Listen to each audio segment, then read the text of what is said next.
Da da da da da da.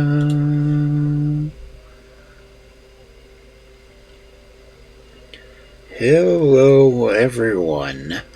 I hope that this is working right, because last week we had some serious issues, and I'm not sure if I got them fixed or not. Right now, I'm kind of having to watch resource management just to make sure, but so far, it's saying I'm gonna keep working. Which is nice because it kinda sucks when it crashes. But it is Thursday, and we will hopefully be continuing The Rivals of Sherlock Holmes, Volume 2. I think there is a Volume 3. I don't own it, so hopefully when we get through this book, I can start on something a little bit more interesting, or different at least. I would like to thank the new followers who popped up during my extended just story playing screen over the night. And I just want you to all be comfortable here. And since we are a story reading stream, we do read a lot of stories. Occasionally we do get some games that we might play, so long as my computer can handle them, or if I can remote into my Xbox properly. But as it is, we'll probably be staying a storytelling stream until which time upgrades are possible. But as it is, let's go ahead and get over to the study, because this is where we read.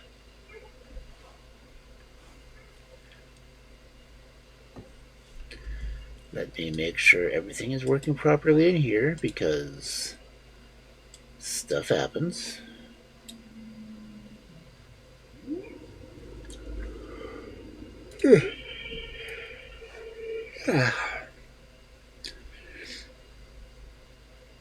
Looks like my stream is already trying to freeze on me.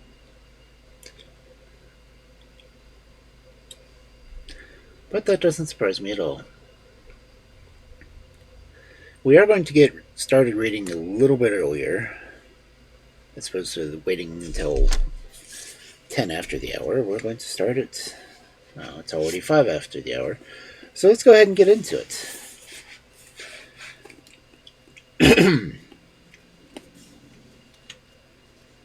In the Chains of Crime by E.W. Hornung. Number 3. Gentlemen and Players. Old Raffles may or may not have been an exceptional criminal, but as a cricketer I dare swear he was unique. Himself a dangerous bat, a brilliant field, and perhaps the very finest slow bowler of his decade, he took incredibly little interest in the game at large. He never went up to the Lords without his cricket bat, and showed the slightest interest in the result of a match in which he was not himself engaged. Nor was this mere hateful egotism on his part. He professed to have lost all enthusiasm for the game, and to keep it up only from the very lowest motives.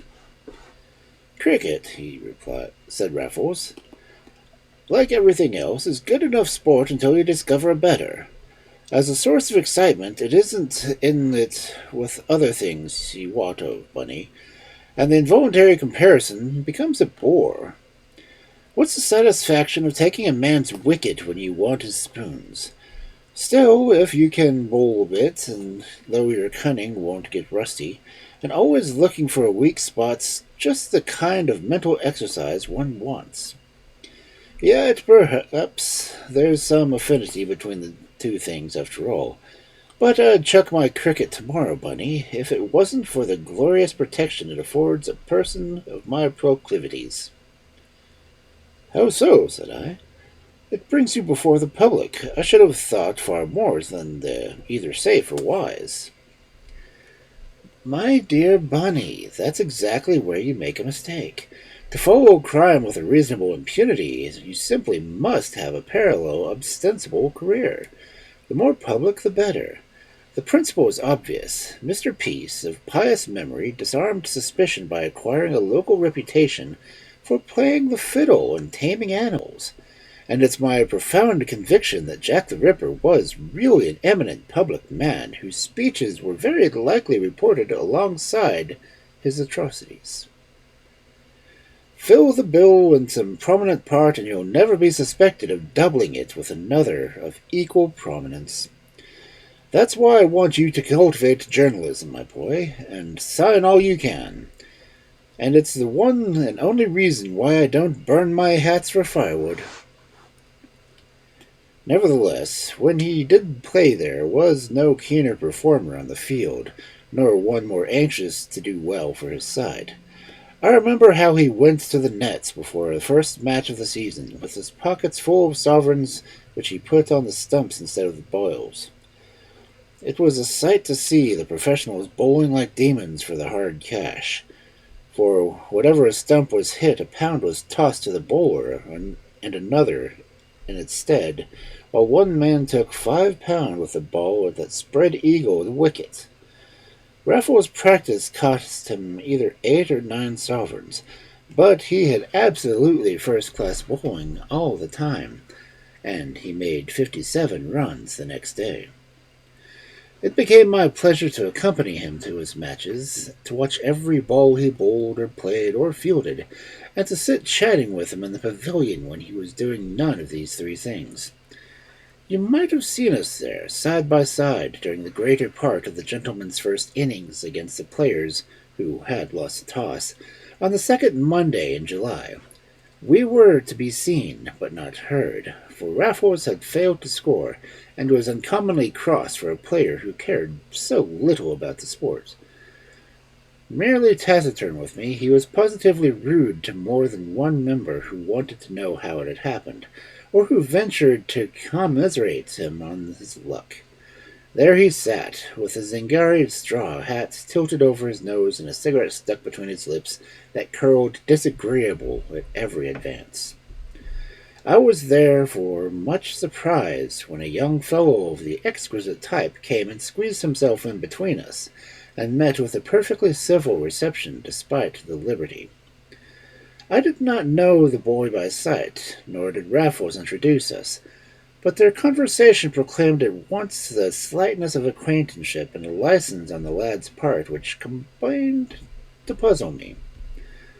Mystification reached its height when Raffles was informed that the other's father was anxious to meet him, and he instantly consented to gratify that whim.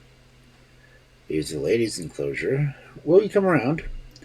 "Oh, with pleasure," said Raffles. "Keep a place for me, Bunny." And they were gone. "Young Crowley," said some voice further back. "That's Harrow's 11. I remember him. Worst man in the team. Keen cricketer, however. Stopped till he was 20 to get his colours. Governor made him. Keen breed. Oh, pretty, sir. Very pretty." The game was boring me. I came only to see old Raffles perform. Soon I was looking wistfully for his return, and at length I saw him beckoning me from the palings to the right. "Want to introduce you to old Amerseth," he whispered when he joined me. "They've a cricket week next month, and when the boy Crowley comes of age, and we've both got to go down and play." "Both?" I echoed. "Both? But I'm no cricketer." "Shut up," said Raffles. "Leave that to me. I've been lying for all I'm worth," he added sculpturally, as we reached the bottom of the steps. "I trust you not to give the show away." There was the gleam in his eyes that I knew well enough everywhere, but was unprepared for in those healthy, sane surroundings, and it was with very definite misgivings and surmises that I followed the Zingari blazer through the vast flower bed of hats and bonnets that bloomed beneath the ladies' awning. Lord Amersteth was a fine-looking man with a short mustache and a double chin. He received me with much dry courtesy, through which, however, it was not difficult to read the less flattering tale. I was accepted in the inevitable appendage of the invaluable Raffles, with whom I felt deeply incensed as I made my bow. "I've been bold enough," said Lord Amersteth, "to ask one of the gentlemen of England to come down and play some rustic cricket for us next month. He is kind enough to say that he would have liked nothing better, but for this little fishing expedition of yours, Mr. And Lord Amersteth succeeded in remembering my name. It was, of course, the first I had ever heard of that fishing expedition, and I made haste to say it could be put off easily and should certainly be put off. Raffles gleamed approval through his eyelashes. Lord Amersteth bowed and shrugged. "You're very good, I'm sure," he said, "but I understand you're a cricketer yourself." "He was one at school," said Raffles with infamous readiness. "Not a real cricketer," I was stammering in the meanwhile. "In the 11?" asked Lord Amersteth. "I'm afraid not. But only just out of it," declared Raffles, to my horror. Well, we can't all be gentlemen of England," said Lord Amersteth slyly. "My son Crowley only just scraped into the 11 at Harrow, and he's going to play. I may even come myself at the pinch, so won't you be the only duffer if you are one, and I shall be very glad if you come down and help us too. You shall flog a stream before breaking after dinner, if you like." "I should be very proud." I was beginning as a mere prelude to resolute excuses, but the eye of Raffles opened wide upon me, and I hesitated weakly and was lost. "Oh, then that's settled," said Lord Amersteth, with the slightest suspicion of grimness. "It's to be a little weak, you know, when my son comes of age. We'll play the Free Foresters and the Downshire Gentlemen, and probably some local lot as well. But Mr. Raffles will tell you all about it, and Crowley shall write. Another wicket! By Jove, they're all out. Then I'll rely on you both." And with a little nod, Lord Amersteth rose and sidled to the gangway. Raffles rose also, but I caught the sleeve of his blazer. "What are you thinking of?" I whispered savagely. "I was nowhere near the 11. I'm no sort of cricketer. I shall have to get out of this." "Not you," he whispered back. "You needn't play, but come you must. If you wait for me at 6:30, I'll tell you why." But I could guess the reason, and I am ashamed to say that it revolted me much less than the notion of making a public fool of myself on a cricket field. My gorge rose at this, as it no longer rose at crime, and it was in no tranquil humor that I strolled about the grounds while Raffles disappeared in the pavilion. Nor was my annoyance lessened by the little meeting I witnessed between young Crowley and his father, who shrugged as he stopped and stooped to convey some information, which made the young man look a little blank. It may have been pure self-consciousness on my part, but I could have sworn that the trouble was their inability to secure a great Raffles without his insignificant friend. Then the bell rang, and I climbed to the top of the pavilion to watch Raffles bowl. No subtleties are lost up there, and ever a bowler was fit of them. It was A.J. Raffles, on this day, as, indeed, all the cricket world remembers.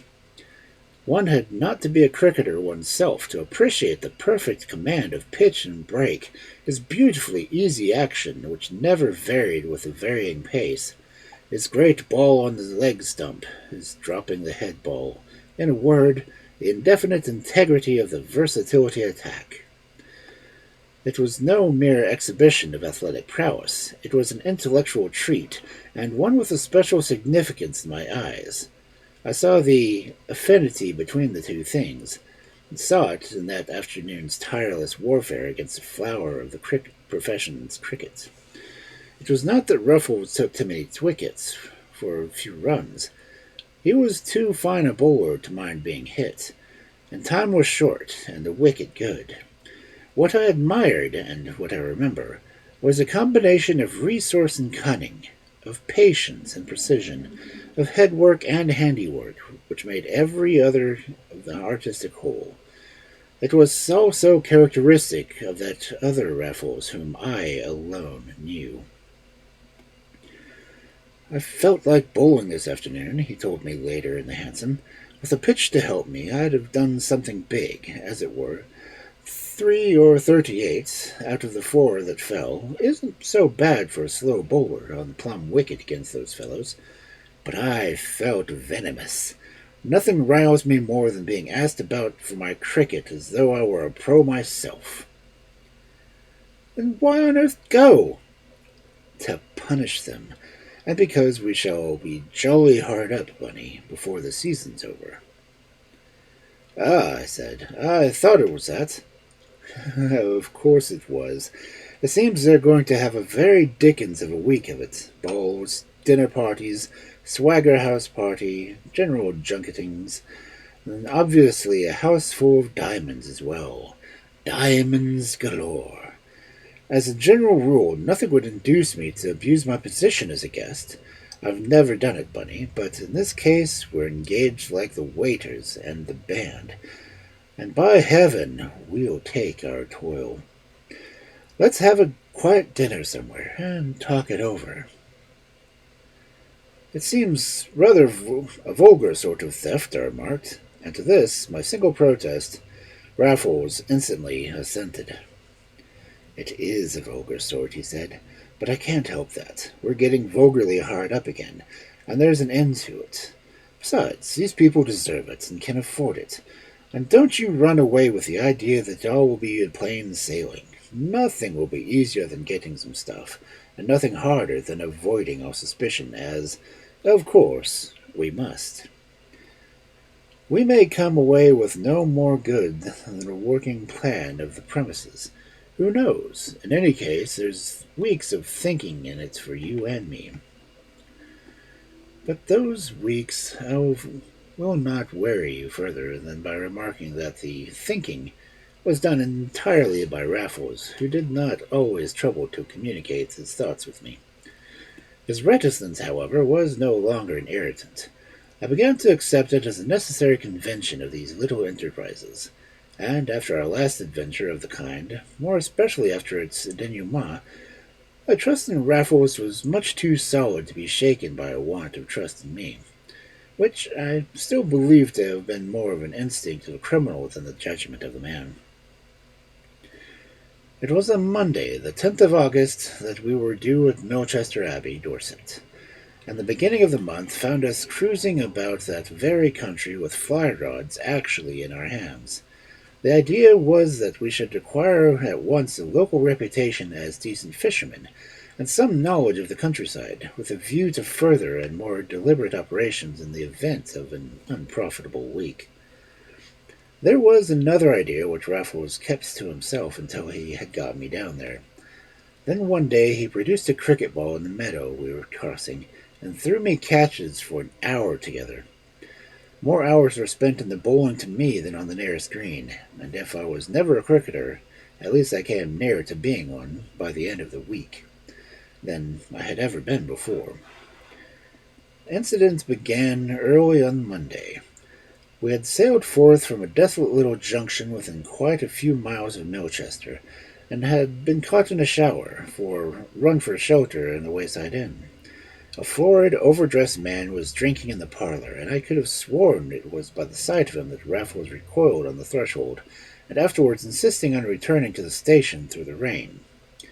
He assured me, however, that the odor of the stale ale had almost knocked him out, and I had to make what I could of his speculative, downcast eyes and knitted brows. Milchester Abbey is a grey quadrangular pile, deep-set in rich wooded country, and twinkling with triple rows of quaint windows, every one of which seemed to light as we drove up in time to dress for dinner. The carriage had whirled us under I know not how many triumphant arches, in process of construction, and past the tents and flagpoles of a juicy-looking cricket field, on which Raffles undertook to bowl up on his reputation. but the chief signs of festival were within, where we found the enormous house party assembled, including more personas of pomp and majesty and dominion than I had ever encountered in one room before. I confess I felt overpowered.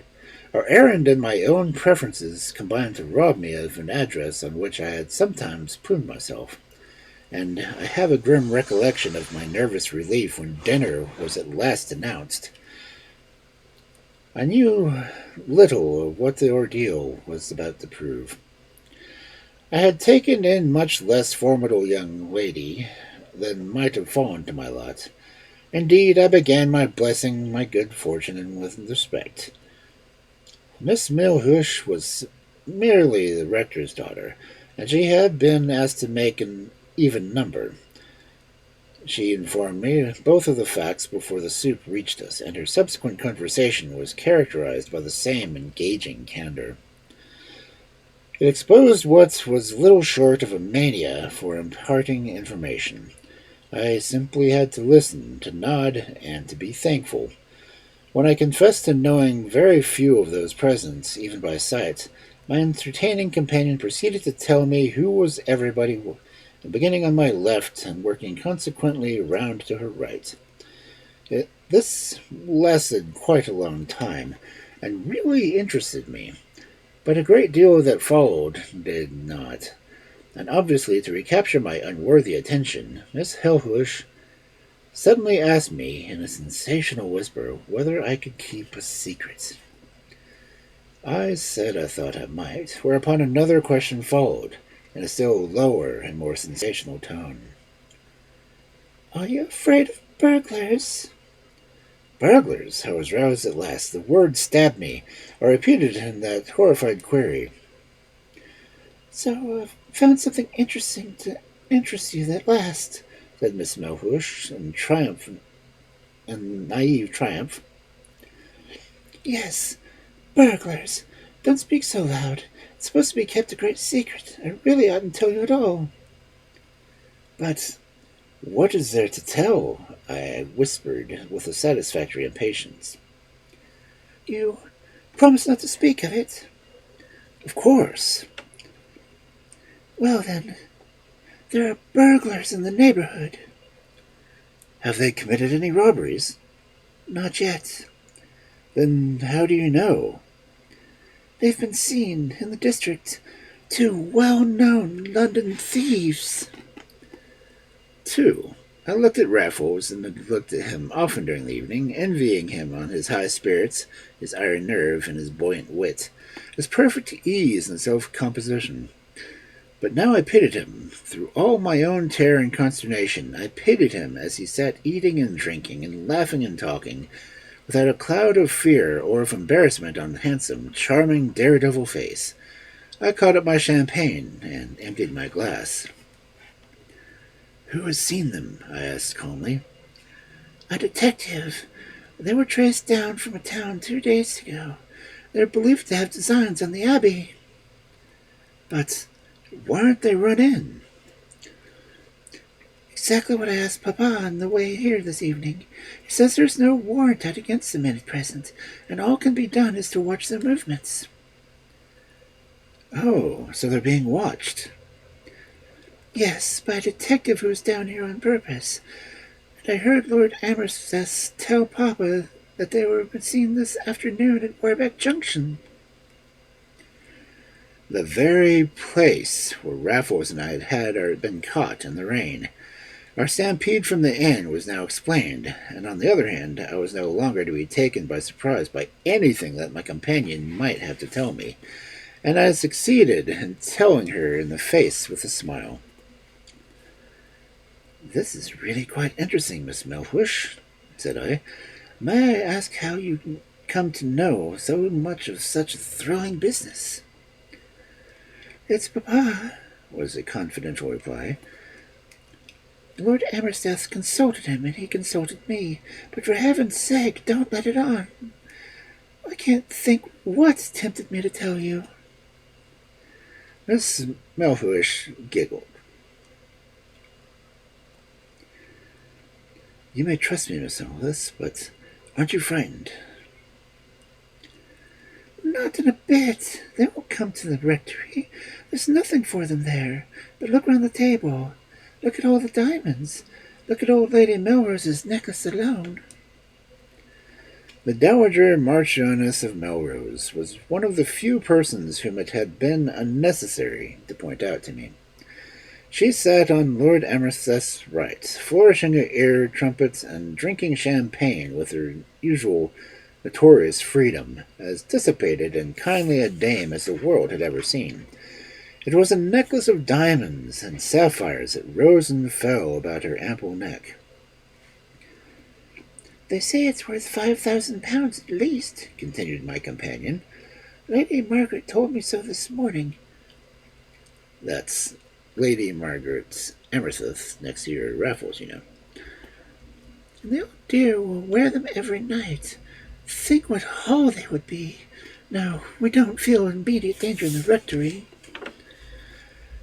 When the ladies rose, Miss Melhuish bound me to fresh vows of secrecy, and left me, I should think, with some remorse for her indiscretion, but more satisfaction at the importance at which it undoubtedly given her in my eyes. The opinion may smack of vanity, though in reality the very springs of conversation reside in that same human, universal itch to thrill the auditor. The peculiarity of Miss Melhuish was that she must be thrilling at all costs, and thrilling she had surely been.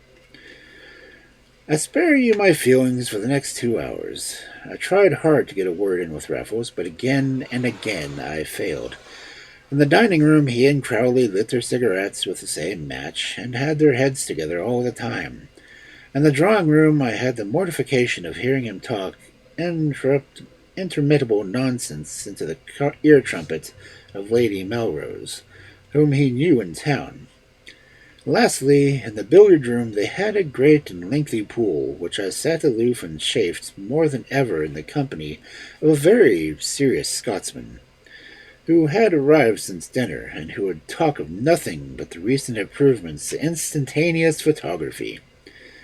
He had not come to play in the matches, he told me, but to obtain for Lord Amersheth such a series of cricket photographs as had never been taken before, whether as an amateur or a professional photographer.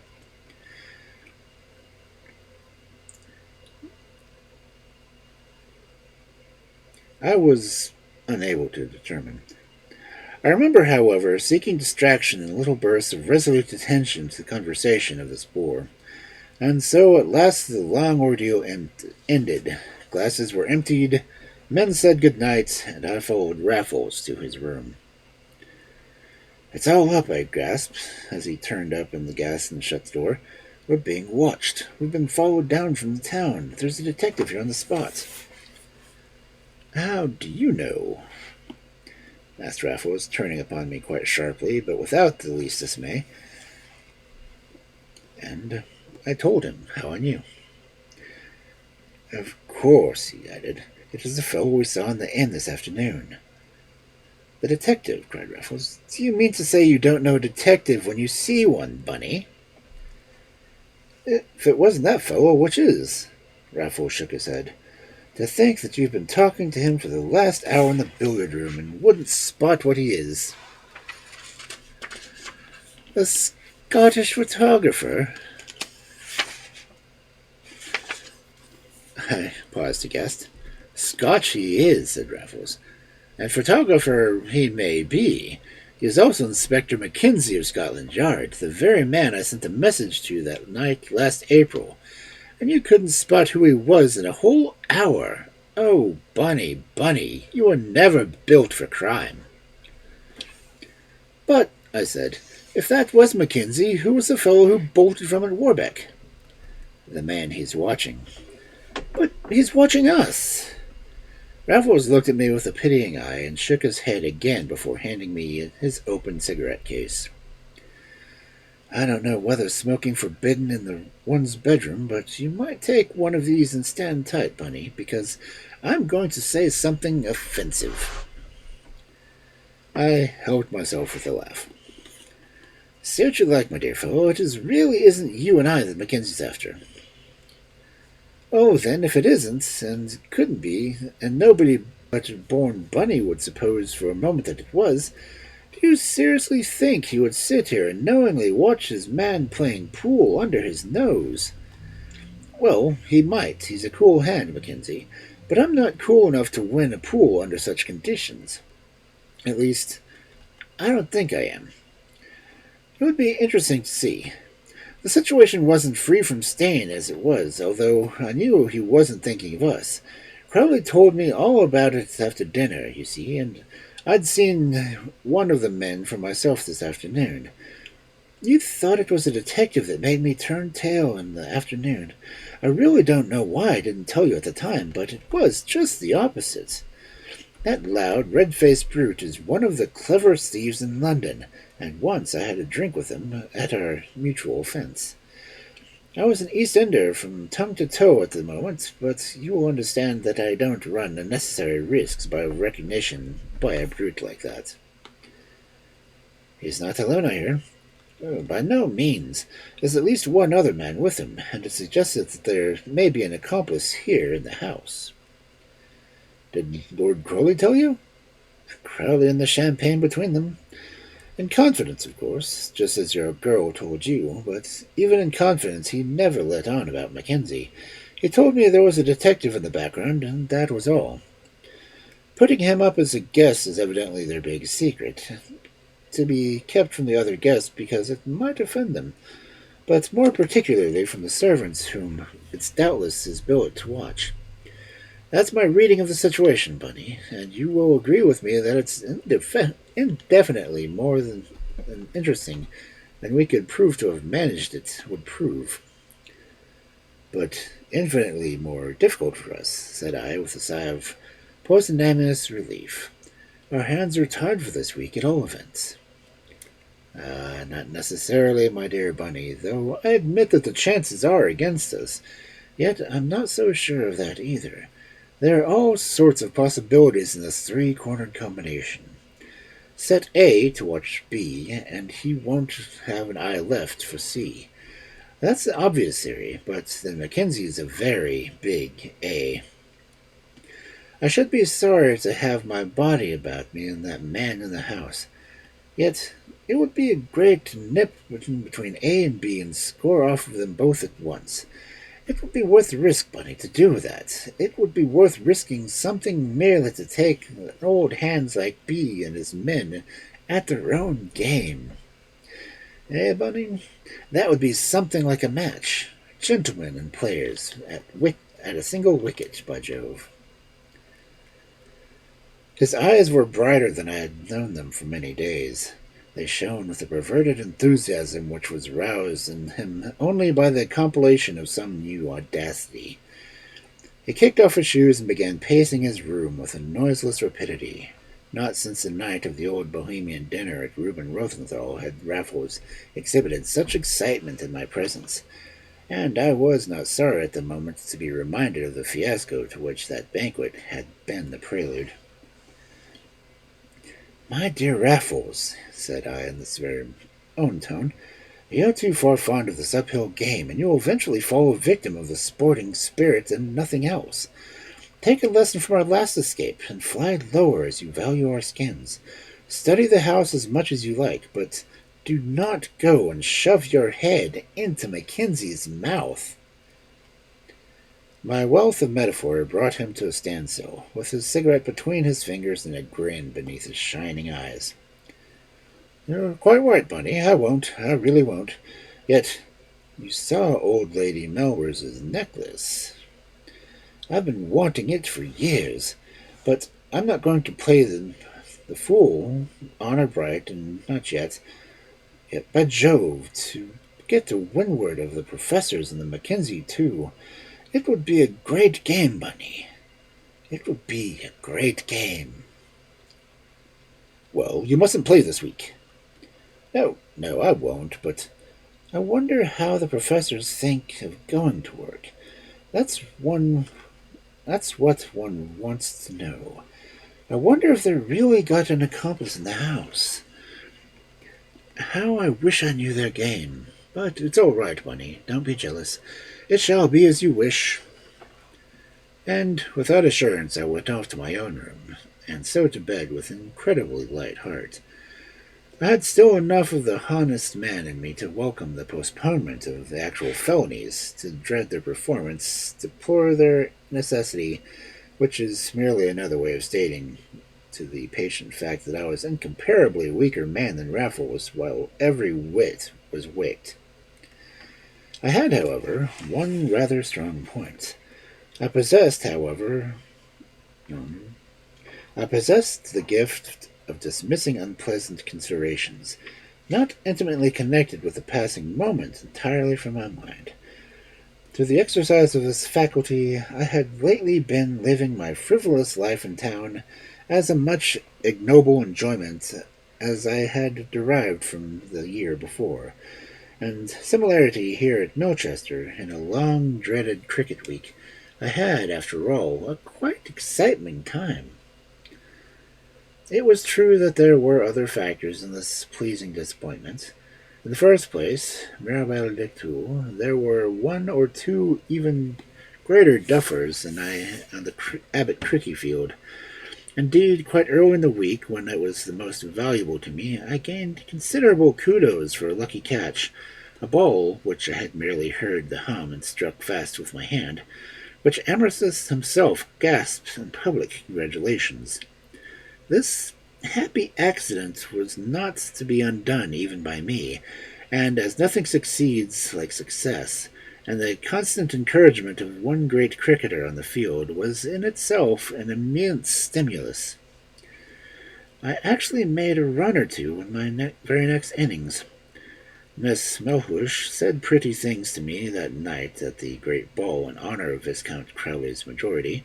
She also told me that was the night on which the robbers would assuredly make their raid, and was full of arch tremors when she sat out in the garden, though the entire premises illuminated all night long.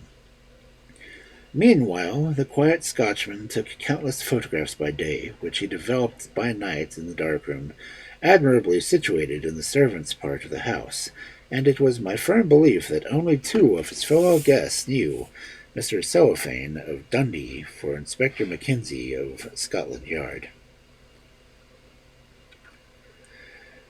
The week was to end with the trumpetry match of the Saturday, which two or three of us intended abandoning early in order to return to town that night. The match, however, was never played. In the small hours of Saturday morning, a tragedy took place at Milchester Abbey. Let me tell of the thing as I saw and heard it. My room opened upon the central gallery, and it was not even the same floor on which was Raffles, and I think all other men that were quartered. I had been, in fact, put into the dressing room of one of the grand suites, and my two near neighbors were old Lady Melrose and my host and hostess. Now, by the Friday evening, the actual festivities were at an end. For the first time this week, I must have been sound asleep since midnight, when all at once I found myself sitting up breathless. A heavy thud had come against my door, and now I heard hard breathing and the dull stamp of muffled feet. "I've got ye," muttered a voice. "It's no use struggling." It was a Scotch detective, and a new fear turned me cold. There was no reply, but the hard breathing grew harder still, and the muffled feet beat the door to a quicker measure. In sudden panic I sprang out of bed and flung open my door. A light burnt low on the landing, and by it I could see Mackenzie swaying and staggering in a silent tussle with some powerful adversary. "Hold this man!" he cried as I appeared. "Hold the rascal!" But I stood like a fool until a pair of them backed into me, when, with a deep breath, I flung myself on the fellow, whose face I had seen at last. It was one of the footmen who waited the table, and no sooner had I pinned him than the detective loosened his hold. "Hang on him!" he cried. "There's more of 'em below." And he went leaping down the stairs, as other doors opened and Lord Amersteth and his son appeared simultaneously in their pajamas. At that my man ceased struggling, but I was still holding him when Crowley turned up the gas. "What the dickens is all this?" asked Lord Amersteth, blinking. "Who was that ran downstairs?" "That cellophane," I said hastily. "Aha!" he said, turning to the footfall. "So you're the scoundrel, are you? Well caught, well caught. Where is he caught?" I had no idea. "Here's Lady Melrose's door open, and Crowley. Lady Melrose, Lady Melrose." "You forget she's deaf," said Lord Amersteth. "Ah, that'll be her maid." The inner door had opened. Next instant there was a little shriek, and a white figure gesticulated on the threshold. "Well, don't le crumb de Madame la Marquise. Le fenêtre est ouverte. Le destaper." "Window open and jewel case gone, by Jove!" exclaimed Lord Amersteth. "Et Madame la Marquise, va-t-elle bien?" "Oui, monsieur, la dot." "Sleeps through it all," said my lord. "She's the only one, then." "What made Mackenzie cellophane bolt?" young Crowley asked me. "It said there were more of them below." "Why the deuce couldn't you tell me so before?" he cried, and he went leaping down the stairs in his turn. He was followed by nearly all the cricketers, who now burst upon the scene in a body, only to desert it for the chase. Raffles was one of them, and I gladly would have been another, had not the footman chosen his moments to hurl me from him and take a dash in the direction from which they had come. Lord Amersteth had him in an instant, but the fellow fought desperately, and took two of us to drag him downstairs amid a terrified chorus of half-open doors. Eventually, we handed him over to two other footmen who appeared with their nightshirts tucked into their trousers, and my host was good enough to compliment me as he had led the way outside. "I thought I heard a shot," he added. "Didn't you?" "I thought I heard three." And out we dashed into the darkness. I remember how the gravel pricked my feet, how the wet grass numbed them as we made it for the sound of voices in an outlying lawn. The dark of the night was that we were in the cricketers' midst before we saw the shimmer of their pajamas, and Lord Amersteth almost trod on Mackenzie as he lay prostrate on the dew. "What's this?" he cried. "My God, what happened?"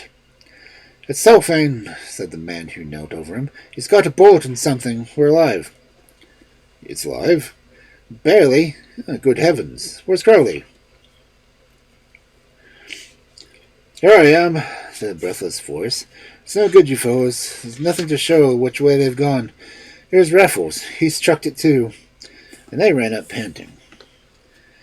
"Well, we've got one of them, at all events," muttered Lord Amersteth.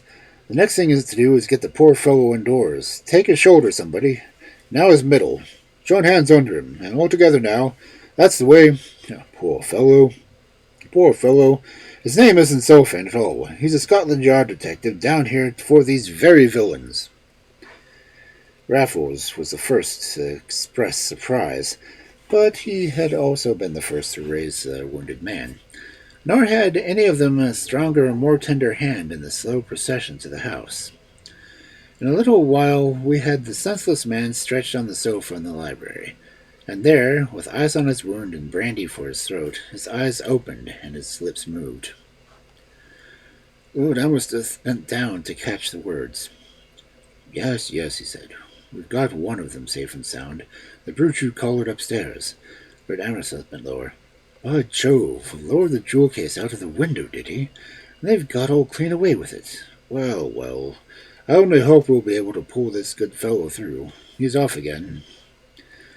An hour passed, and the sun was rising. I found a dozen young fellows on the settees in the billiard hall, drinking whiskey and soda water in their overcoats and pajamas, and still talking excitedly in one breath. The timetable was being passed from hand to hand. The doctor was still in the library, and at last the door opened. Lord Amersteth put in his head. "It isn't hopeless," he said, "but it's bad enough. There'll be no cricket today." Another hour, and most of us were on our way to catch the early train. Between us, we filled a compartment almost to suffocation, and still we talked all together of the night's event, and still I was a little hero in my way, for having kept my hold on the one ruffian who had been taken. And my gratification was subtle and intense. Raffles watched me under lowered lids. Not a word had we had together. Not a word did we have until we left the orders in Paddington, and were skimming through the familiar, crowded streets in a hansom with noiseless tires and a tinkling bell. "Well, Bunny," said Raffles, "so the professors have it, eh?" "Yes," I said, "and I'm jolly glad. That poor Mackenzie has a bowl in his chest. That you and I would have had a decent sight for once." He shrugged his shoulders. "You're hopeless, Bunny, quite hopeless. I take it you haven't had. I take it you wouldn't have refused your share if the boodle had fallen on us. Yet you positively enjoy coming off as the second best, for the second time running." I confess, however, that the professor's methods were full of interest to me. I, for one, have probably gained as much of an experience as I have lost in other things. That lowering the jewel case out of the window was a very simple and effective expedient. Two of them had been waiting below for it for hours. "How do you know?" I asked. "I saw one of them from our window, which was just above the dear old lady's. I was fretting for the necklace in particular, and when I went up to turn it on for the last night, I happened to look out of my window. In point of fact, I wanted to see whether the one below was open, and whether there was the slightest chance of working an oracle on my sheet for a rope. Of course, I took the precaution of turning off my light first, and I was lucky that I did. I saw the pros right below, and they never saw me. I saw a tiny little luminous disk just for an instant, and then again for an instant a few minutes later. Of course, I knew what it was, for I have my own watchdial daubed in luminous paint. It makes a lantern of a sort, when you can get no better. For these fellows were not using theirs as a lantern. They were under the old lady's window, and were watching the time. The whole thing was arranged with their accomplice inside. Sets a thief to catch a thief. In a minute I had guessed what the whole thing proved to be. "And you did nothing!" I exclaimed. "Oh, on the contrary, I went downstairs and went straight into Lady Millward's room." "Did?" Without a moment's hesitation. "To save her jewels, and I was prepared to yell as much into her trumpet ear for all the house to hear. But the dear lady is too deaf and too fond of her dinner to wake easily." "Well?" "Well, she didn't stir. And yet you allowed the professors, as you call them, to take her jewels, case and all." "All but this," said Raffles, thrusting his fist into my lap. "I would have shown it to you before, but really, old fellow, your face all days is worth a fortune in the firm." As he opened his fist to shut it next instant, a bunch of diamonds and sapphires that I had last seen encircling the neck of Lady Melrose.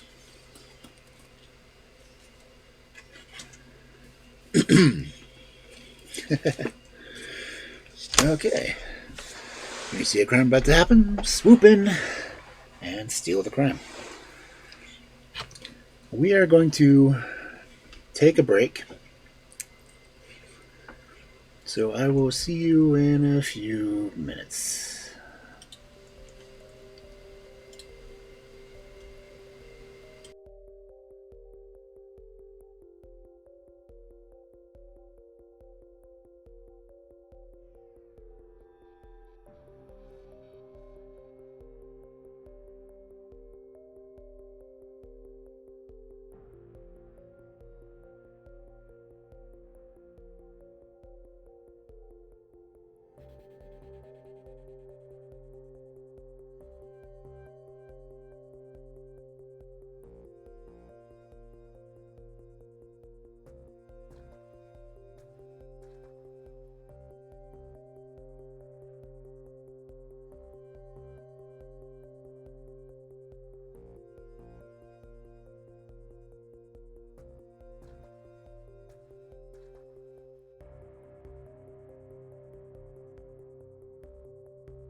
No, got two cats on the bed now.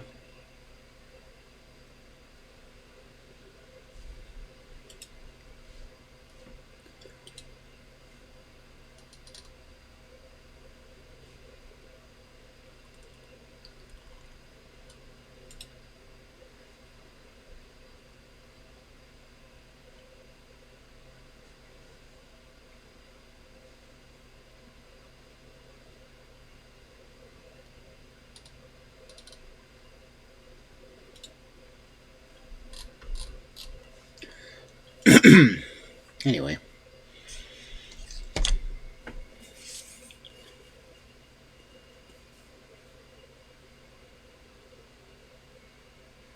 I need to fix something real quick.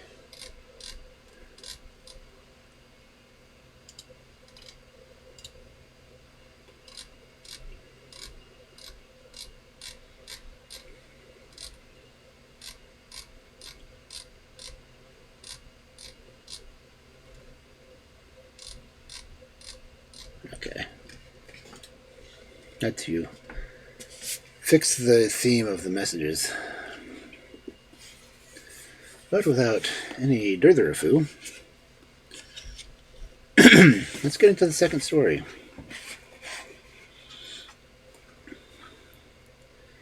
In the Chains of Crime by E.W. Hornung. Number 4. 9 Points of the Law.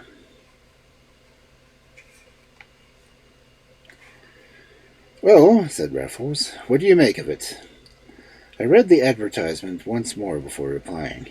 It was in the last column of the Daily Telegraph, and it ran, £2,000 reward. The above sum may be earned by anyone qualified to undertake a delicate mission and prepared to run certain risk. Apply by telegram. Security. London. I think, said I, it's the most extravagant advertisement that I ever got into print. Raffles smiled. Oh, not quite all that, Bunny. Still extravagant, extraordinary enough, I grant you. Look at the figure. It's certainly large. And the mission. And the risk. Yes, the combination is frank, to say the least of it.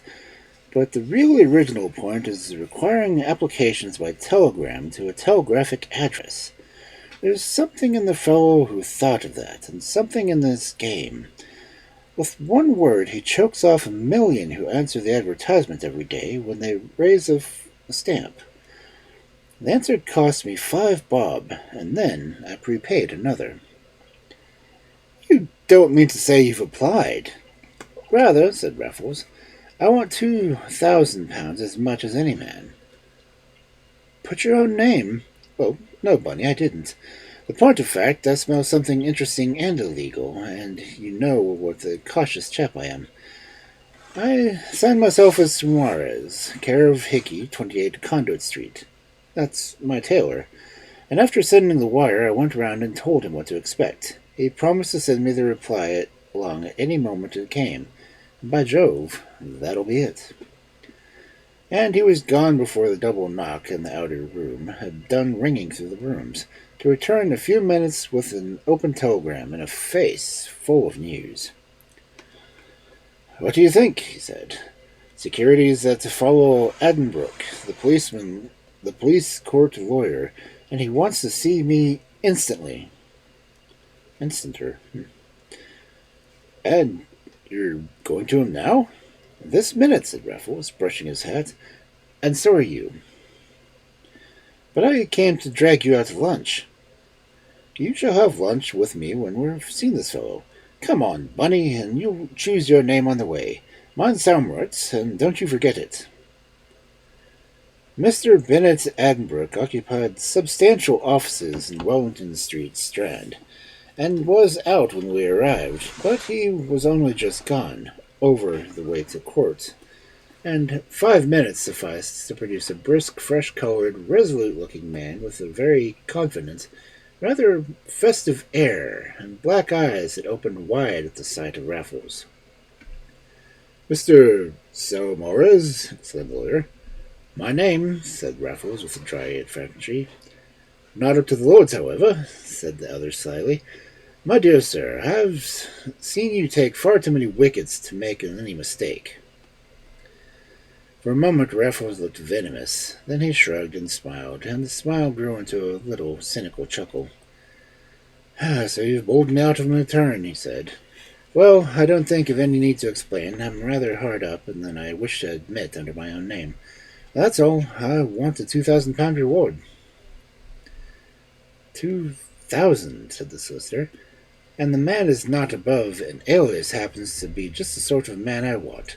So don't let that matter bother you, my dear sir. The matter, however, is strictly private and a confidential character, as he looked very hard at me. Quite so, said Raffles, but there was something about a risk. A certain risk is involved. Then surely 3 heads will be better than 2. I said I wanted £2,000. My friend here wants the other. You must have his name too. Bunny, give him your card. Mr. Adbrook raised his eyebrows over my name, address, and club. Then he drummed on my card with his fingernail, and his embarrassment expressed itself in a puzzled smile. The fact is, I find myself in a difficulty, he confessed at last. Yours is the first reply I've received. People who can afford to send long telegrams don't rush to an advertisement in the Daily Telegraph. But on the other hand, I was not quite prepared to hear from men like yourselves. Candidly, and on consideration, I am not sure that you are the stamp of men for me. Men who belong to good clubs. I rather intended the appeal of the, adventurer classes. We are adventurers, said Raffles gravely. But you respect the law. The black eyes gleamed shrewdly. We're not professional rogues, if that's what you mean by it, said Raffles calmly. But on our beam ends we are. We would do a good deal for 1,000 apiece. Anything, I murmured. The solicitor rapped his desk. I'll tell you what I want you to do. You can refuse. It's illegal, but its illegality is a good cause. That's the risk, and my client is prepared to pay for it. You will pay for the attempt in case of failure. The money is as good as yours once you've consent to run the risk. My client is Sir Bernard Dablin, of Broom Hall, Esher. I know his son, I remarked. Then, said the solicitor, you have the privilege of knowing one of the most complete young blackguards in about town, and the fonce Igorigo of the whole trouble. As you know the son, you may know the father also, and all events by reputation. And in case I needn't tell you that he is a very peculiar man. He lives alone in a storehouse of treasures with no eyes but his ever behold. He is said to have the finest collections of pictures in the south of England, though nobody ever sees them to judge. Pictures, fiddles, and furniture are his hobby, and he is undoubtedly very eccentric. Nor can one deny that there has been a considerable eccentricity in his treatment of his son. For years Sir Bernard has paid his debts, and the other day, without the slightest warning, not only refused to do so any more, but absolutely stopped the lad's allowance. Well, I'll tell you what has happened, but first of all you must know, or you may remember, that I appeared for young Debenham in the little scrape he got into a year ago. I got him off all right, and Sir Bernard paid me handsomely on the nail, and no more did I hear or see of either of them until one day last week. The lawyer drew his chair near ours, and leaned forward with hands on either knee. On Tuesday last week I had a telegram from Sir Bernard. I was to go to him at once. I found him waiting for me in the drive. Without a word, he led me to the picture gallery, which was locked and darkened, drew up a blind, and simply stood pointing to an empty picture frame. It was a long time before I could get a word out of him. Then at last he told me that the frame had contained one of the rarest and most valuable pictures in England, in the world, an original Velasquez. I have checked this, said the lawyer, and it seems literally true. The picture was a portrait of Infanta Maria Teresa, said to be one of the artist's greatest works, and second only to his portrait of one of the popes of Rome. So they told me at the National Gallery, where they had its history by heart. They say there is a picture that is practically priceless. A young Debenham had stolen it for £5,000. "The deuce he has," said Raffles. I inquired who had bought it. A Queensland legislator by the name of Craggs, the Honourable John Montague Craggs, MLC, to give him his full title. Not that we know anything about him on Tuesday last. We didn't even know for certain that young Debenham had stolen the picture. He had gone down for money on the Monday evening, had been refused, and it was plain enough that he had helped himself to the way. He had threatened revenge, and this was obviously it. Indeed, when I hunted him up in town on Tuesday night, he confessed as much in the most brazen manner imaginable. But he wouldn't tell me who was the purchaser, and finding out it took the rest of the week, but find out I did. A nice time I have ever had since. Backwards and forwards between Esher and Metropole, where the Queenslander is staying, sometimes twice a day. Threats, offers, payers, entreaties, not one of them did a bit of any good. "But," said Raffles, "surely it's a clear case. The sale was illegal. You can pay him back the money and force him to give the picture up." "Exactly, but not without an action of a public scandal. That my client declines to face. He would rather lose even his picture than to have the whole thing get into the papers. He was disowned his son, but he will not disgrace him. Yet his picture he must have by hook or crook, and there's the rub. I have to get it back by fair means or foul. He gives me the carte blanche in the matter, and I verily believe would throw in a blank cheque if asked. He offered one to the Queenslander, but Craig simply tore it in two. The one old boy is much of a character as the other, and between the two of them, I'm at wit's end." "So you put that advertisement in the paper," said Raffles in the dry tones that he had adopted throughout the interview. "As a last resort, I did." "And you wish us to steal this picture?" That was magnificently said, and the lawyer flushed from his hair to his collar. "I knew we're not the men," he groaned. "I never thought men of your stamp, but it's not stealing," he exclaimed heatedly. "It's recovering stolen property. Besides, Sir Bernard will pay him with his 5,000 as soon as he has the picture, and you'll see old Craigs will be just as loth to let it go as St. Bernard himself.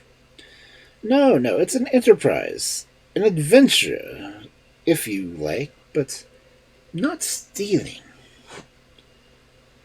"You mentioned the law yourself," murmured Raffles.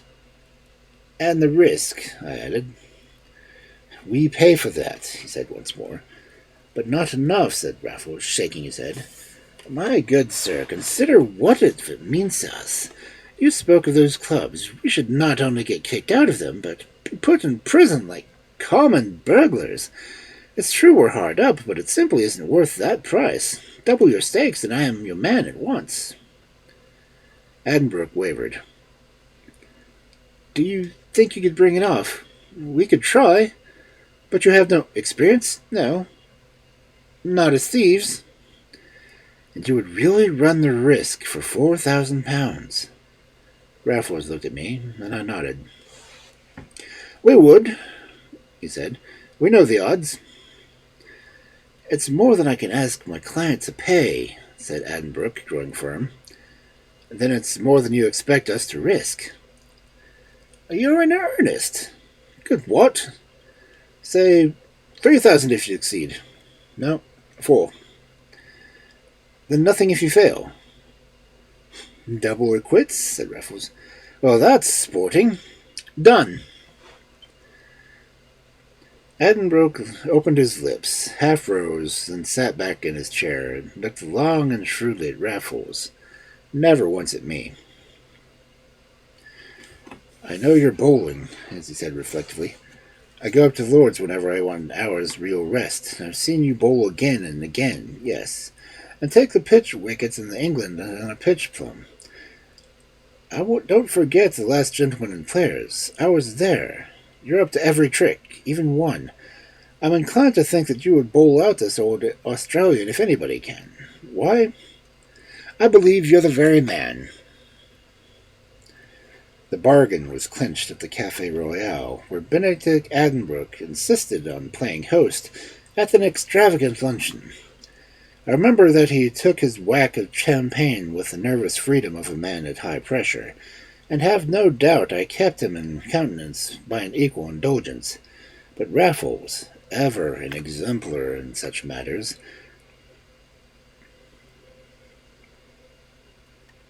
was very abstemious even than his wont, and very poor company to boot. I can see him now, his eyes on his plate, thinking. I can see the solicitor glancing from him to me in an apprehension of which I did my best to disabuse him of reassuring looks. At the close, Raffles apologized for his preoccupation and called for an ABC timetable and announced an intention of catching the 3-2 to Esher. You must excuse me, Mr. Addenbrooke, he said, but I have my own idea, and for the moment I should much prefer to keep it to myself. It may end in fizzle, so I would rather not speak about it to either you or either of you yet. But speak to Sir Bernard if you must, so will you write me one line to him on your card? Of course, if you wish, you must come down with me and hear what I say, but I really don't see the point. As usual, Raffles had his way. Through Benedict Addenbrooke was visibly provoked, and I myself shared his annoyance at no small extent. I could only tell him that it was in the nature of Raffles to be self-willed and secretive, but that no man of my acquaintance had half his audacity and determination, that I, for my part, would trust him through and through, and let him gang out his own gate every time. More I dared not to say, even to remove those chill misgivings with which I knew that the lawyer went his way. That day I saw no more of Raffles, but a telegram reached me when I was dressing for dinner. Be in your rooms tomorrow from noon, and keep the rest of the day clear. Raffles. It had been sent off from Waterloo at 6:42, so Raffles was back in town at an earlier stage of our relations. I should have hunted him up then and there, but now I knew better. His telegram meant that he had no desire for my society that night or the following forenoon. That when he wanted to see, I should be seeing him soon enough. And see him I did, towards 1 o'clock the next day. I was watching for him from my window at the Mount Street when he drove up and furiously in a hansom, and jumped out without a word to the man. I met him next minute at the lift gates, and he fairly pushed me back into my rooms. 5 minutes, Bunny, he cried. Not a second more. And he tore off his coat before flinging himself into the nearest chair. I'm fairly on a rush, he panted. Having the very dickens of a time. Not a word till I tell you all I've done. I settled my plans for the campaign yesterday at lunch. The first thing was to get at this man Craigs. You can't break into police like the Metropole. It's got to be done from the inside. Problem 1, how to get to the fellow. One sort of a pretext would be it must be something to do with his blessed picture, so that I might see where he'd got it, and that all. Well, I couldn't go to ask to see it out of curiosity, and I couldn't go as a second representative of the other old chap, and it was thinking how much I had made such a barrack lunch. But I saw my way before we got up. If I could only lay a copy of the picture, I might ask to leave to go and compare it with the original. So down I went to Esher to find out there was a copy in existence, and at Broom Hall for 1 hour and a half yesterday afternoon.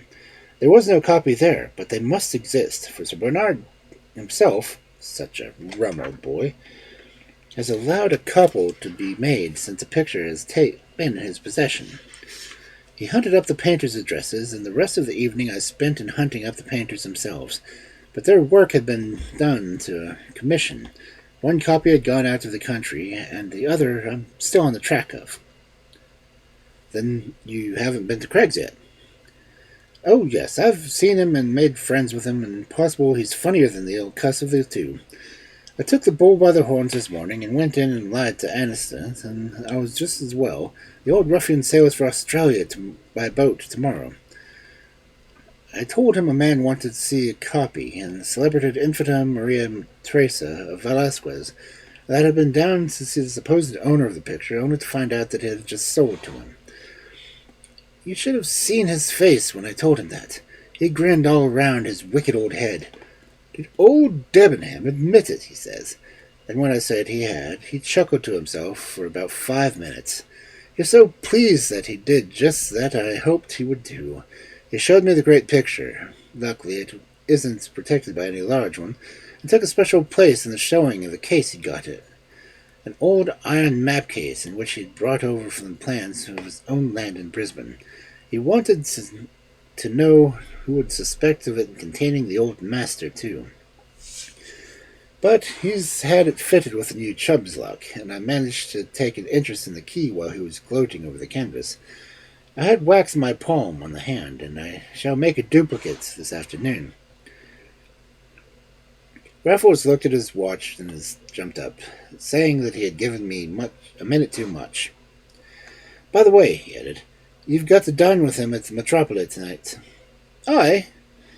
Yes. Don't look so scared. Both of us are invited. I swore you were dining with me, but I shan't be there.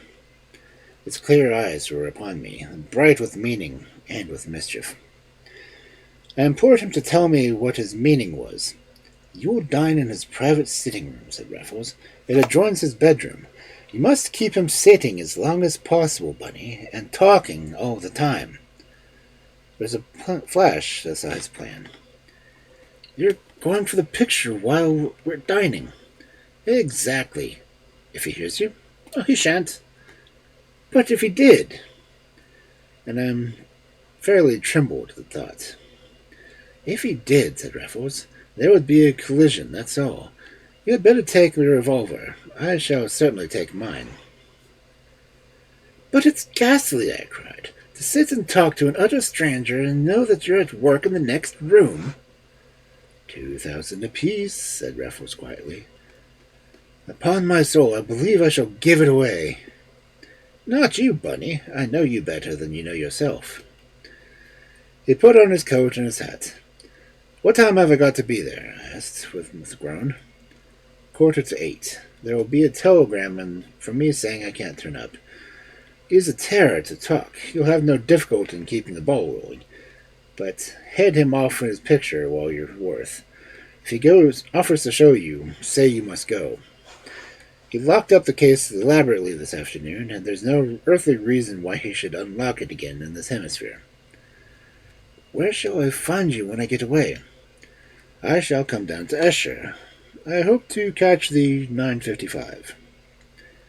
But surely I can see you again afternoon, I cried in ferment, for his hands were on the door. I'm not half coached up yet. How shall I know how to make a mess of it? Not you, he said again, but I shall if I waste any more time. I've got a deuce of a lot of rushing about to do yet. You won't meet me in my rooms. Why not come down to the Esher yourself by the last train?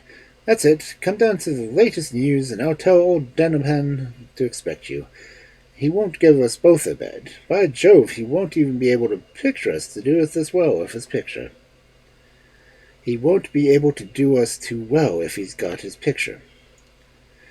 If, I groaned as he nodded his adieu, and he left me limp with apprehension, sick with fear, and perfectly pitiable condition of pure stage fright.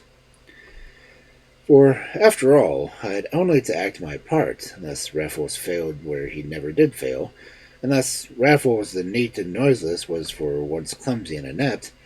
All I had to do was indeed smile and be a villain. I practiced that smile that afternoon. I rehearsed the punitive parts of the hypothetical conversations. I got up stories. I dipped in a book of Queensland at the club. and at last it was 7:45, and I was making my bow to the somewhat elderly man with a small bald head and a retreating brow. "So, you're Mr. Raffles' friend," he said, overhauling me rather rudely with his light small eyes. "Have you seen anything of him? I expected him earlier to show me something, but he's never come." No more evidently had his telegram, and my troubles were beginning already. I said I had not seen Raffles since 1 o'clock, telling the truth with unction that, while I could. Even as we spoke, there came a knock at the door. It was a telegram at last, and after reading it himself, the Queenslander handed it to me. "Called out of town," he grumbled. "Sudden illness of a near relative. What near relatives has he got?" Now, Raffles had none, and for an instant I quailed before the perils of invention. Then I replied that I had never met any of his people, and felt horrified by my veracity. "Thought your bosom pals," said he, with, as I imagined, a gleam of suspicion in his crafty little eyes. "Only in town," said I. "I've never been to his place." "Well," he growled, "I suppose it can't be helped. Don't know why he couldn't come and have this after dinner. I'd like to see my deathbed, that I'd go without my dinner. It's full-skinned billet, if you ask me. Well, we must just dine without him, and we'll have to pay for his pig in a poke after all. Mind touching that bell. Suppose you know what he came to see me about. Sorry, I shan't see him again for his own sake. I like Raffles. Took him as amazingly. He's a cynic. I like cynics. I'm one myself. Rank bad form of his mother or his aunt to go and kick the bucket today." I connect these specimens of his conversation, though they were doubtless detached at time, and interspersed with remarks of mine here and there. They filled the interval until dinner was served. They gave me an impression of a man with every subsequent utterance confirmed. It was an impression which did away with all remorse for my treacherous presence at his table. His was a terrible type, the silly cynic. His aim was caustic commentary on all things and all men, his achievement mere vulgar reverence and unintelligible scorn.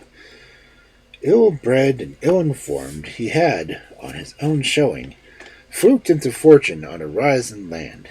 Yet cunning he possessed, as well as malice, and he chuckled till he choked over misfortunes of less astute speculators on the same boom. Even now I cannot feel much compassion for my behavior to the Honorable J. M. Craigs, M.L.C. But never shall I forget the private agonies of the situation, the listening to my host with one ear and for Raffles with the other. Once I heard him, though the rooms were divided by the old-fashioned folding doors, and though the dividing door was not only shut, but also richly curtained, I could have sworn I heard him once. I spilt my wine and laughed at the top of my voice at some coarse sally of my host's, and I heard nothing more, though my ears were on the strain. But later, to my horror, when the waiter had finally withdrawn, Craigs himself sprang up and rushed to his bedroom without a word. I sat like stone till he returned. "I thought I heard a door go," he said. "I must have been mistaken. Imagination. Give me quite a turn. Raffles tells you the priceless treasure I got in there." It was the picture at last. Up to the point I had kept it to him in Queensland in making of his pile. I tried to get him back there, but now in vain. He was reminded of his great ill-gotten possession. I said that Raffles had just mentioned it, and that set him off. With the confidential garrulity of a man who has been drinking freely, he plunged into his daring topic, and I looked past him at the clock. It was only 9:15. In common decency I could not yet go, so there I sat, we were still at port, and learnt what had originally fired my host's ambition to possess what he was pleased to call a real genuine twin-screw double-funneled copper-bottomed old master. It was, to go one better than some rival legislator of the pectoral proclivities. But even an epitome of his monologue would not be so much weariness. Suffice it that it ended inevitably with the invitation I had dreaded all the evening. But you must see it. Next room, this way. Isn't it packed up? I said, lingering hastily. Lock and key, that's all. Oh, pray don't trouble, I urged. Trouble be hanged, he said. Come along. And all at once I saw that to resist him further would be to heap suspicion upon myself the moment of impending discovery. I therefore followed him into his bedroom without further protest, and suffered him first to show me the iron map case which stood in the corner. He took a crafty pride with his receptacle, and I thought he would never cease descanting on its innocent appearance and its chublock. He seemed an interminable age before the key was in the latter. Then the word clicked, and my pulse stood still. By Jove! I cried the next instant. The canvas was in the place among the maps. I thought it would knock you, said Craigs, drawing it out and unrolling it for the benefit. Grand thing, ain't it?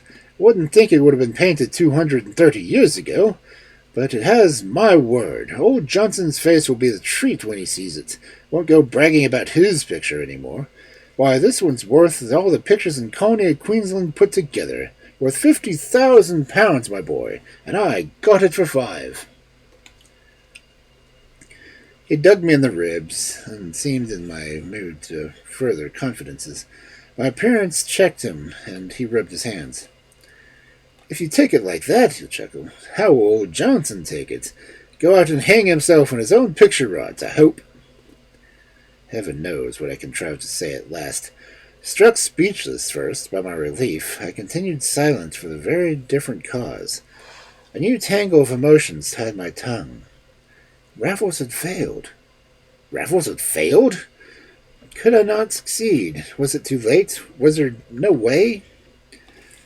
So long, he said, taking a last look in the canvas before rolling it back up. So long till we get to Brisbane. The flutter I was in as he closed the case. For the last time, he went on, as his keys jingled back into his pocket, it goes straight into the strong room on board. For the last time, if I could but send him out of Australia with only the legitimate contents of a precious map case, if I could have but succeeded where Raffles had failed. When we returned to the other rooms, I have no notion how long he talked, or what about. The whiskey and soda water became the order of the hour. I scarcely touched it, but he drank copiously, and before 11 I left him incoherent. And the last train for Esher was 11:50 out of Waterloo. I took a hansom to my rooms, and was back in the hotel in 13 minutes. I walked upstairs, and the corridor was empty. I stood an instant in the sitting-room threshold, and heard a snore within, and admitted myself softly with my master key. Craigs never moved. He was stretched on the sofa fast asleep, but not fast enough for me. I saturated my handkerchief with chloroform I had bought, and laid it gently over his mouth. 2 or 3 strenuous breaths, and the man was a log. I removed the handkerchief and extracted the keys from his pocket. In less than 5 minutes I put them back, after winding the picture about the body underneath the intravenous cape. I took some whiskey and soda water before I went. The train was easily caught, so easily that I trembled for 10 minutes in my first-class smoking carriage, in terror at every footstep on the platform, an unreasonable terror till the end. Then at last I sat back and lit a cigarette, and the lights of Waterloo reeled out of behind. Some men were returning from the theatre. I can recall their conversation even now. They were disappointed with the piece they had seen. It was one of the later Savoy operas, and they spoke wistfully of the days of Pinafore and Patience. One of them hummed a stave, and there was an argument over whether the air was out of Penance or Mikado. They all got all out of Sabaton, and I was alone with my triumph for a few intoxicating minutes. To think I had succeeded where Raffles had failed. Of all our adventures, this was the first in all of which I had played a commanding part, and of them all, this was indefinitely the least detectable. It left me without a conscious qualm. I had but robbed the robber. When all was said, I had done it myself, single-handed. Ipse argument. I pictured Raffles, his delights, his surprise. I would think a little more of him in the future, and that future, it should be different. We had 2,000 pounds apiece, surely enough to start afresh as honest men, and all through me. In a glow, I sprang out of Esher and took the one belated cab that was waiting under the bridge. In a perfect fever, I beheld Broom Hollow, with the lower story lit up, and saw the front door open as I climbed the steps. "Thought it was you," said Raffles cheerily. "It's all right. There's a bed for you. Sir Bernard's sitting up to shake your hand." His good spirits disappointed me, but I knew the man. He was one of those who wear the brightest smile in the blackest hour. I knew him too well by this time to be deceived. "I've got it," I cried in his ear. "I've got it." "Got what?" he asked me, stepping back. "The picture." "What?" "The picture. He showed it to me. You had to go without it. I saw that, so I determined to have it, and here it is." "Let's see," Raffles grinned. I threw off my cape and unwound the canvas from about my body. While I was doing so, an untidy old gentleman made his appearance in the hall and stood looking on with raised eyebrows. "Looks pretty fresh for an old master, doesn't it?" said Raffles. His tone was strange. I could only suppose that he was jealous of my success. "So Craig said. I hardly looked at it myself." "Well, look now. Look closely, by Jove. It must have been faked. It's better than I thought." "It's a copy!" I cried. "It's the copy," he answered. "It's the copy I've been tearing all over the country for to procure. It's a copy I've faked back and front, so that, on your own showing, it imposed upon Craig's and might have made him happy for life. And you go and rob him of that." I could not speak. "How did you manage it?" inquired Sir Bernard Denham. "Have you killed him?" asked Raffles sardonically. I did not look back at him. I turned to Sir Bernard Debenham and told him I told my story, hoarsely, excitedly, for all it was that I could keep from breaking down. But as I spoke, I became calmer. I finished in mere bitterness with the remark that another time Raffles might tell me what he meant to do. "Another time!" he cried instantly. "My dear Bunny, you speak as though we were going to turn into burglars for a living." "I trust you won't," said Sir Bernard, smiling, "for you are certainly two very daring young men. Let us hope our friend from Queensland will do as he said, and not open the case till he gets back there. He will find my cheque awaiting him, and I shall be very much surprised if he troubles any of us again." Raffles and I did not speak till I was in the room which he had been prepared for me. Nor was I anxious to do so then, but he followed me and took my hand. "Bunny," he said, "don't you be hard on a fellow. I was in the deuce of a hurry and didn't know that I should ever get what I wanted in time, but that's a fact. But it serves me right that you should have gone and undone one of the best things I ever did. As for your handiwork, old chap, you won't mind me saying that I didn't think you had it in you. In the future—" "For God's sake, don't talk about that. The future," I cried. "I hate the whole thing. I'm going to give it up." "So shall I," said Raffles. "We've made my pile."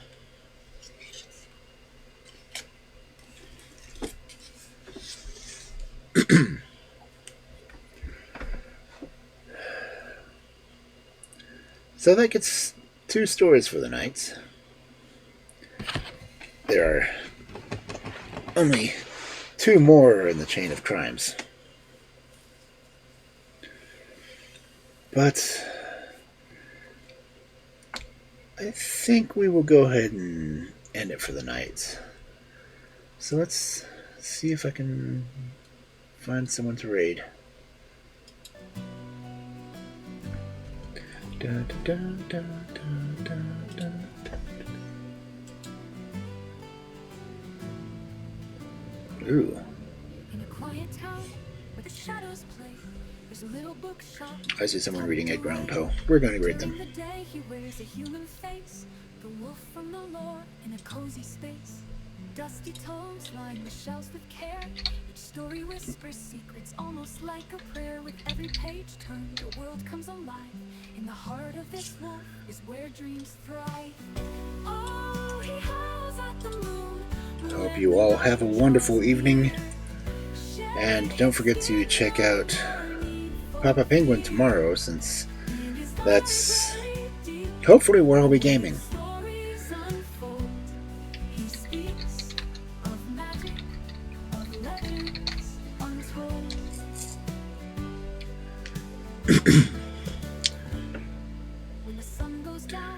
But I do hope you all have a wonderful night. And hopefully see you next time. With a cup of tea and a heart full of glee, he weaves the enchantment, sets their spirits free. From princes and dragons to wishes and dreams, he breathes life into stories, or so it seems.